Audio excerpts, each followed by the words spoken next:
So last time I filled up, reset the mileage, it's 350, almost 352 miles. My average economy shows 21.4, and we drove mainly through the mountains. So we'll see how it goes. Anyways, the van running good, no problems whatsoever. Almost 1,100 miles, another 0.4 miles, and that's where I'm gonna be. So I drove from Pennsylvania to Chicago to Columbus, and now I'm heading back to Chicago. I haven't had a single issue. I'm going about 75 constantly on the roads. I'm going, I'm going with the flow, pretty much same as everybody else. Of course, if I'm going to be on my own dime and plenty of time to burn, I'm going to be doing 60, 65, saving some money. But right now, I don't care. So anyways, I got now 1,105 miles, and the van's running good. Nothing, I'm very smooth. Nothing's shaking, nothing. Great van, very comfortable. We drove, now total of, well, my wife is back in Chicago. This is a work trip here that I have to go to Columbus, but we drove together 12 hours, and super comfy. Very happy with this vehicle. It's definitely the most comfortable vehicle I had, because these seats are very comfy. And then we of course had a bed in the back, just a pad right now. And so we switch, she'll drive for 3 hours, I'll go lay down, and vice versa, so that's great. A little advice: if you drive through Indiana and Ohio, the lower part of it, bring a CD, because there's like 25 radio stations, and 24 of them are either country or Christian music. There it is. Thank you for visiting Ohio. I don't know. I'm not impressed with Ohio. There's a man. A pink little Mitsubishi Mirage. And he's not ashamed of it. So I like that. I could drive a pink car. I don't care what people think. See? He's even passing me. I'm going almost 80 on 70. And this guy in a pink car, the Illinois plates, is passing me. It's like a pink mixed with purple candy metallic kind of color.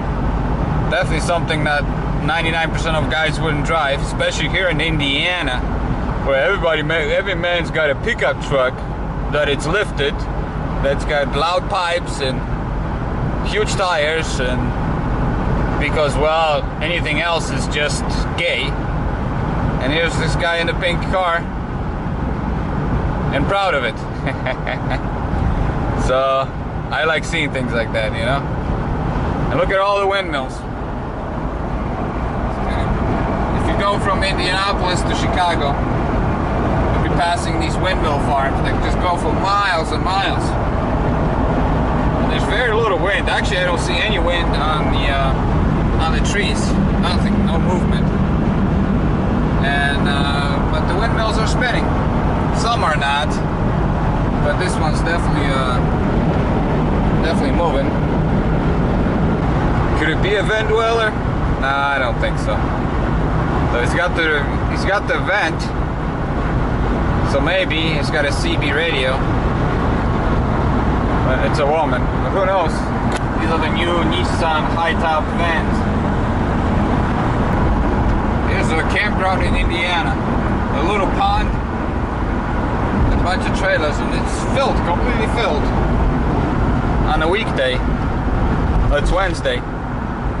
And it's right next to 2 major highways. I just don't get it.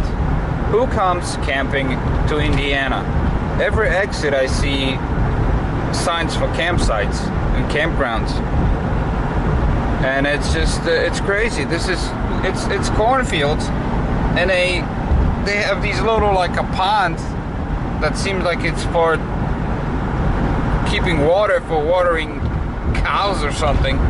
and around that pond they'll have like 10 or 20 campsites and call it a campground right next to the highways in the cornfields. Like, who goes like, I live in Chicago, I'm gonna go camping in a cornfield next to the highway, listen to semis all day long, sitting in the blazing heat with no shade, no tree in sight. Who the hell does this? You know, go to Wisconsin, go to Michigan, go to Ohio, go down south in Indiana where there's actually some forest and some hills. And this is just ridiculous. I mean, I never paid attention to these campgrounds till, you know, now I'm looking at RVs and stuff, so every time I see them on the side of the road, I kind of, you know, pay attention to them, and it's just like shocking that people would actually come here and camp, you know, where the freaking farmers are farming the land. It's insane. Go somewhere else, guys. Go see some nature, somewhere quiet where you're off the beaten path and you're in the forest or something, on a lake, not a little mud pond that's just a little dip in a cornfield. Okay guys, so we got home last night, you know, drove to Chicago, then to Columbus, back to Chicago, and then back here to Pennsylvania, and drove 2,184 miles and no issues. Van ran beautifully.